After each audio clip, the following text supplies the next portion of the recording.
తిరుమల లడ్డు వ్యవహారంలో సుప్రీంకోర్టు చేసినటువంటి వ్యాఖ్యల కారణంగానే ఆంధ్రప్రదేశ్ ముఖ్యమంత్రి వర్యులు చంద్రబాబు గారు సిట్ దర్యాప్తును నిలిపివేయాలని నిర్ణయం తీసుకున్నారా? అందుకే ఈ లడ్డు వ్యవహారంలో సిట్కి బదులుగా కేంద్ర దర్యాప్తు సంస్థలైతే బెటర్ అని చంద్రబాబు గారు భావిస్తున్నారా? ఈ లడ్డు వ్యవహారంలో సిట్కి బదులుగా సిబిఐ ఎంటర్ కాబోతోందా అంటే అవునని సమాధానం ఇస్తున్నారు కొంతమంది రాజకీయ విశ్లేషకులు.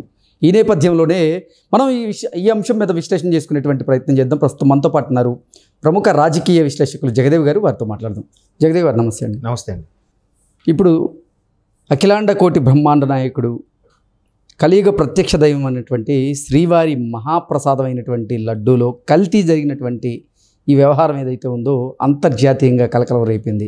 ఈ నేపథ్యంలోనే ఆంధ్రప్రదేశ్ ప్రభుత్వం, ఆంధ్రప్రదేశ్ ముఖ్యమంత్రి వర్యులు ఈ వ్యవహారానికి సంబంధించి ఒక సిట్ని ఏర్పాటు చేయడం జరిగింది. ఆ సిట్ కూడా ఈ వ్యవహారంలో దర్యాప్తు చేపట్టింది. సంచలనమైనటువంటి విషయాలను కూడా బయటపెట్టే ప్రయత్నం చేసింది. అయితే సుప్రీంకోర్టు ఈ లడ్డూ వ్యవహారంలో కొన్ని వ్యాఖ్యలు చేయడంతో ఇప్పుడు చంద్రబాబు గారు ఈ సిట్ దర్యాప్తుని నిలిపివేయాలని నిర్ణయం తీసుకోవడం, నిలిపివేయడం. ఇప్పుడు ఈ లడ్డూ వ్యవహారంలో సిట్ కంటే కూడా సిబిఐ అయితేనే ఈ దర్యాప్తు ముమ్మరంగా జరిగి సరైనటువంటి నిజానిజాలు బయటకు వచ్చేటువంటి అవకాశం ఉందని చంద్రబాబు గారు భావించారని, ఆయన అది కేంద్రం దృష్టికి తీసుకువెళ్ళారు అనేటువంటి వార్త ఇప్పుడు సోషల్ మీడియాలో చక్కర్లు కొడుతూ ఉంది. ఏంటి నిజంగా శ్రీవారి లడ్డూ వ్యవహారంలో సిబిఐ ఎంటర్ కాబోతోందా? నిజానిజాలను నెగ్గు తేల్చబోతోందా అంటే ఏం చెప్తారు? సిబిఐ ఎంక్వైరీకి వెయ్యాలా లేదా అనేది ప్రభుత్వం మీదకే సుప్రీంకోర్టు నిర్ణయాన్ని విడిచిపెట్టింది. అసలు ఈ దుమారం, ఈ నిజంగా ఇంత అపవిత్రమైన పనికి పూనుకున్నది ఎవరు, అంత ధైర్యం ఎలా చేయగలిగారు అనే దాని మీద కాస్త సుప్రీంకోర్టు పెదవి విరుస్తూ అసలు దేవుడికి సంబంధించిన, మీరు అన్నట్టు అఖిలాండ కోటి బ్రహ్మాండ నాయకుడు, ప్రపంచవ్యాప్తంగా కోట్లాది మంది భక్తులున్న కలియుగ ప్రత్యక్ష దైవం. సో అసలు తిరుపతి వెళ్ళామనగానే ఫస్ట్ అన్న లడ్డు ఏదే అన్న ప్రసాదం ఏదైనా అడిగే ఇది మనకుంది ఆ ఆనవాయితీ. సో అంత పవిత్రంగా భావించే లడ్డు కల్తీ అయింది అనగానే ఒక్కసారిగా చాలామంది దిగ్భ్రాంతి వ్యక్తం చేశారు, కొంతమంది అవాక్ అయ్యారు. అసలు ఏంటి దీంట్లో కూడానా? అసలు దేవుడు మాన్యాలు తినేసి, దేవుడి భూములు కబ్జా చేసేసి, దేవుడి యొక్క హుండీలో డబ్బులు తీసుకెళ్ళిపోయి ఇన్ని చేశారు, పోన్లే అనుకుంటూ వస్తున్నా ఆఖరి దీన్ని కూడా కల్తీ చేయాల్సినంత కక్కుర్తి అయిన నీచమైన పనికి ఎవరు పూనుకున్నారు, ఎందుకు పూనుకోవాల్సి వచ్చింది అనే దాని మీద సర్వత్రా మీరు అన్నట్టు ప్రపంచవ్యాప్తంగా కూడా చర్చ నడుస్తుంది. అయితే దీని మీద ఏదైతే ప్రతిపక్ష హోదా కూడా లేని ఏదైతే ప్రతిపక్షం ఉందో దానికి అది తెలివిగా మేమేం చేయలేదు అని కేంద్రానికి ఒక లేఖ కూడా రాశారు. ఆ లేఖలో ఇట్లా అభాండాలు వేస్తున్నారు, నోటుకొచ్చినట్టు మాట్లాడుతున్నారు, దీన్ని మత విద్వేషాలు రెచ్చగొట్టే ప్రయత్నం చేస్తోంది కూటమి ప్రభుత్వం అన్నట్టుగా రాష్ట్రపతికి, కేంద్రానికి లేఖలు రాశారు. ఇన్ని రాసిన వాళ్ళు అరే దీని మీద ఇమీడియట్గా కేంద్రం నుంచి ఒక ప్రత్యేక బృందం వచ్చి దీనికి ఇన్వెస్టిగేట్ చేయండి, లేదా ఆ ప్రత్యేక బృందం పేరే మేబీ సిబిఐకి అప్పగిస్తే సిబిఐ ఇవ్వండి అని ఆ లేఖలో ఎక్కడా లేదు. ఎందుకు లేదు అంటే ఒక సిట్టింగ్ జడ్జితో విచారణ చేయించండి, సిట్టింగ్ జడ్జితో వాళ్ళు కోరారు. సరే, ఇక్కడ వెంటనే ఇక్కడ రాష్ట్ర ప్రభుత్వం ఏం చేసింది, మన సర్వశ్రేష్ఠ త్రిపాఠి గారి నేతృత్వంలో ఒక సిట్ స్పెషల్ ఇన్వెస్టిగేషన్ టీం అని ఒకటి ఏర్పాటు చేశారు.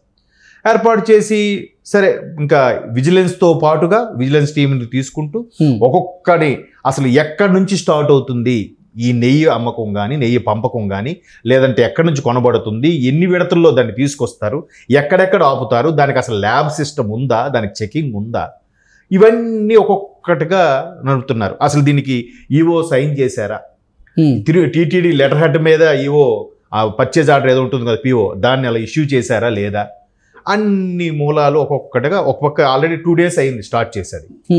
ఈలోగా వీళ్ళు కేంద్రానికి సుప్రీంకోర్టులో అప్పీల్ చేయడము, సుప్రీంకోర్టు ముందు ఈ వివాదాలన్నీ తెలియకుండా అసలు ఏదైనా కానీ దేవుడు ప్రసాదం సంబంధించి ఈ విధంగా రాజకీయ వర్గాలు ఏదైతే చలోక్తులు విసురుకోవడము, బురద జల్లుకోవడం ప్రయత్నం చేయడం అనేది చేయకూడదు, అది చాలా సరైన నిర్ణయం కాదు అని చెప్తూనే ఇవాళకి సంబంధం వచ్చేసరికి ఎలా చెప్పిందంటే అసలు నిజంగా ఇది చాలా పెద్ద పొరపాటే, ఇది రాబోయే తరాలకి రాబోయే కొన్ని ధర్మాల విషయాల్లో చాలా ఇబ్బందులు కలుగుతాయి. కాబట్టి దీనికి రాష్ట్ర ప్రభుత్వం ఇప్పటికే సిట్ వేసినట్టుగా తెలిసింది. ఆ సిట్ కొనసాగిస్తారా లేదా మీరు అక్కడికి సిట్ను ఆపేసుకుంటే కేంద్ర ప్రభుత్వానితో చర్చించుకొని మీరు కొత్త టీంని మేబీ అది మీరు సిబిఐ అంటే కేంద్ర దర్యాప్తు సంస్థలతో మీరు విచారణ చేపట్టేలాగా అది ఆలోచన ఉందా? సిబిఐకి ఇవ్వచ్చు, లేదా మీరు అన్నట్టు ఒక రిటైర్డ్ జడ్జితో ఒక కమిషన్ వేసినట్టుగా ఆ జడ్జి పేరుతో కమిషన్ వేస్తారు. అట్లా కమిషన్ వేసి పూర్తి స్థాయిలో నివేదిక కోరుకుంటున్నారా అని రాష్ట్ర ప్రభుత్వానికే విడిచిపెట్టేసింది. ఏ నిర్ణయమో రేపు 3వ తేదీన మరలా హియరింగ్ వచ్చినప్పుడు చెప్పాలి. అయితే ఇక్కడ ఒక విధంగా రాష్ట్ర ప్రభుత్వానికి సుప్రీంకోర్టు ఇచ్చిన డెసిషన్ మంచి నిర్ణయమే అయింది. సిట్టుతో చేసి అసలు ముందు ఎక్కడ జరిగింది అని కూలంకుషంగా కూపీ లాగుదోన్న ప్రయత్నంలో వీళ్ళేమంటారు, వీళ్ళకి అనుకూలంగా ఉన్న ఆఫీసర్ని వేసుకున్నారు, వీళ్ళకి అనుకూలంగా రిపోర్ట్ ఇచ్చేసుకున్నారు, వీళ్ళకి అనుకూలంగా రిపోర్ట్ రాయించేసుకున్నారు అనే నోర్లు కూడా ఉన్నాయి. ఎందుకంటే ఇప్పుడు ఈ లడ్డు వివాదం ముక్త కంఠంతో హిందువులందరూ కూడా ఖండించాల్సిన వ్యవహారం. కానీ అందులో కూడా కొంతమంది హిందువులు ఇంకా ఆ తప్పు ఎవడైతే చేశాడో వాడిని వెనకేసుకొస్తున్నారు. అంటే ఇప్పుడు కింద స్థాయిలో ఎవడైతే కక్కుర్తి పడ్డాడో, కింద స్థాయి ఉద్యోగి ఎవడైతే ఈ ఎదవ పనికి పూనుకున్నాడో వాడికి కూడా వాడిని వెనకేసుకురావడం ఎందుకు?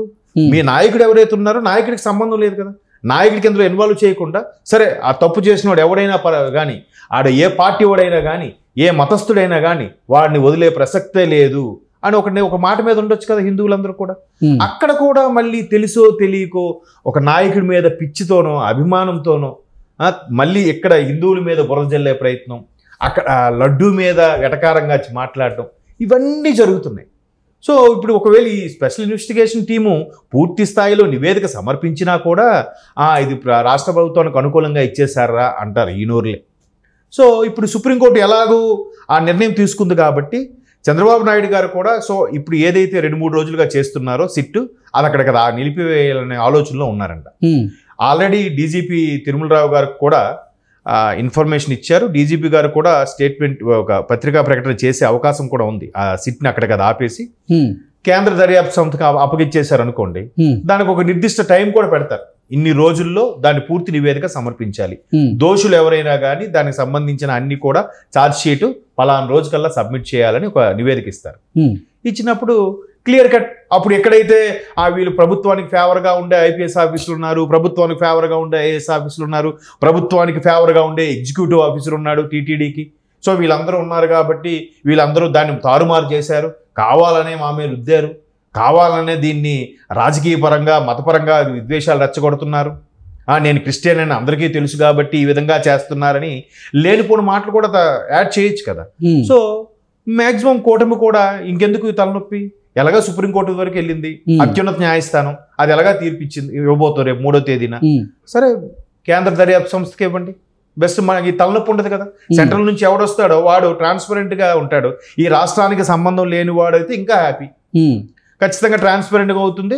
అసలు ఇంకా మూలాలకు వెళ్ళిపోతాడు వాడు. ఇప్పుడు సిట్ అంటే ఎక్కడ జరిగింది, ఏం జరిగింది, ఎవరు దోషి అని అంటాడు. సిబిఐ అయితే ఇంకా ఎక్స్ట్రీమ్ లెవెల్కి వెళ్ళిపోతాడు వాడు. అసలు మొదట ఎక్కడ జరిగింది, రివర్స్ టెండరింగ్ ఎందుకు చేశారు, ఎందుకు మార్చారు, అంతకుముందు ఈవో ఎవడు, ఇప్పుడు ఈవో ఎవడు, అన్నీ లాగుతారు. సో వీళ్ళందరికి కూడా నోటీసులు వెళ్తే అందరూ ఇన్వెస్టిగేషన్కి రావాల్సి వస్తుంది.